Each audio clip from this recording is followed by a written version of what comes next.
தமிழ் மொழி யூடியூப் சொந்தங்களுக்கு வணக்கம். எங்களுடைய சேனலுக்கு புதிதாக யாராவது வருகிறவர்கள் இருந்தால் சப்ஸ்கிரைப் செய்து பெல் பட்டனை கிளிக் செய்து கொள்ளுங்கள். நாங்கள் பதிவிடுகின்ற வீடியோக்கள் உடனுக்குடன் உங்களை வந்து சேரும். பாகிஸ்தானுக்கு உளவு பார்த்தாரா இர்ஃபான் என்ற ஒரு செய்தி பரபரப்பை ஏற்படுத்தி இருக்கிறது. அதாவது பல நாடுகளுக்கு சென்று அங்குள்ள பிரபல ஹோட்டல்களில் உணவு ருசித்து வீடியோக்களை பதிவிட்டு வருபவர் தான் இந்தியாவின் பிரபல யூடியூபர் இர்ஃபான். இவர் சமீப காலமாக பல சர்ச்சைகளில் சிக்கி வருவதை வழக்கமாக வைத்திருக்கிறார். இர்ஃபான் என்றாலே சர்ச்சைகளுக்கு பெயர் போன ஒருவராக அவர் மாறியிருக்கின்றார். பல மில்லியன் சப்ஸ்கிரைபர்களை கொண்ட அவரது யூடியூப் தளம் தற்பொழுது இவருடைய சர்ச்சைக்குரிய செயற்பாடுகளால் இவருடைய யூடியூப் தளத்திலிருந்து அவர்களுடைய சப்ஸ்கிரைபர் கொஞ்சம் கொஞ்சமாக விலக ஆரம்பித்திருக்கிறார்கள். இர்ஃபான் தனது மனைவி கருவுற்ற போது கருவில் உள்ள குழந்தை ஆனா பெண்ணா என்று கூட வெளியிட்டிருந்தார். இதை அடுத்து குழந்தை பிறந்த பிறகு தொப்புள் கொடி அவரை கட் செய்த வீடியோவும் சமூக வலைதளங்களில் வைரலாகி பெரும் சர்ச்சையை ஏற்படுத்தியிருந்தது. உடனடியாக இர்ஃபானை கைது செய்து சிறையில் அடைக்க வேண்டும் என்று சமூக வலைதள வாசிகள் அன்றைய காலப்பகுதியில் பரவலான கருத்துக்களையும் விமர்சனங்களையும் தொலைக்காட்சிகள் மற்றும் சமூக வலைத்தளங்களூடாகவும் முன்வைக்கப்பட்டிருப்பதை அவதானிக்கக்கூடியதாக இருந்தது.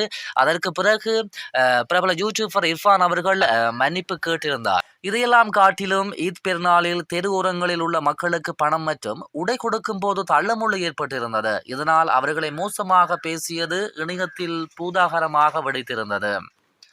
அதன் பிறகு இர்ஃபான் மன்னிப்பு கேட்டிருந்தார். இப்போது என்னவென்றால் பெரிய சிக்கலில் மாட்டியிருக்கிறார். அதாவது சமீபத்தில் ஹரியானா மாநிலத்தைச் சேர்ந்த ஜோதி மல்ஹோத்ரா பாகிஸ்தானுக்கு உளவு பார்த்ததாக கைது செய்யப்பட்டார். இதை அடுத்து தமிழ்நாட்டைச் சேர்ந்த சில யூடியூபர்களும் பாகிஸ்தானுக்கு உளவு பார்த்ததாக கூறப்படுகிறது. அதில் யூடியூபர் இர்ஃபான் பெயரும் அடிபடுவதாகவும் தெரிவிக்கப்படுகிறது.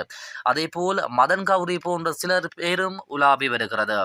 இந்தியாவின் பாதுகாப்பு சம்பந்தமான சில முக்கியமான தகவல்களை பாகிஸ்தானுக்கு கொடுத்ததாக யூடியூபர்களிடம் விசாரணை நடந்து வருகிறது. இதில் இர்ஃபான், மதன் கௌரி போன்றோர் வெளிநாடுகளில் சென்று வீடியோக்களை எடுத்து தமது யூடியூப்பில் பதிவிட்டு வருகின்றனர். இதனால் இவர்கள் பெயர்கள் அடிபடுவதால் இவர்களையும் உடன் விசாரணை செய்யுமாறு பல்வேறு சமூக ஆர்வலர்கள், இணையதளவாசிகள் பலவாறான கருத்துக்களை முன்வைத்து வருகிறார்கள். இந்தியாவில் பாகிஸ்தானில் பதுங்கி இருக்கும் தீவிரவாதிகளால் இந்தியாவில் தாக்குதல் மேற்கொள்ளப்பட்டு வருகிறது. அண்மையில் நடந்த தாக்குதலிலும் பல பேர் கொல்லப்பட்டிருந்தனர், அதாவது படுகொலை செய்யப்பட்டிருந்தனர். இதற்கு பதிலடியாக சிந்தூர் என்ற ஒரு பதிலடி தாக்குதலை இந்திய ராணுவம் பாகிஸ்தானுக்கு நுழைந்து நடத்தியிருந்தது. இந்த தாக்குதல் நடவடிக்கை பேச்சுவார்த்தைக்கு பின்பு இடைநிறுத்தப்பட்டதற்கு பிறகு இந்தியாவின் உளவு பிரிவால் பாகிஸ்தானுக்கு உளவு பார்த்ததாக கூறி பலர் கைது செய்யப்பட்டு கொண்டிருக்கிறார்கள். இதில் யூடியூபர்களும் அடங்குகிறார்கள்.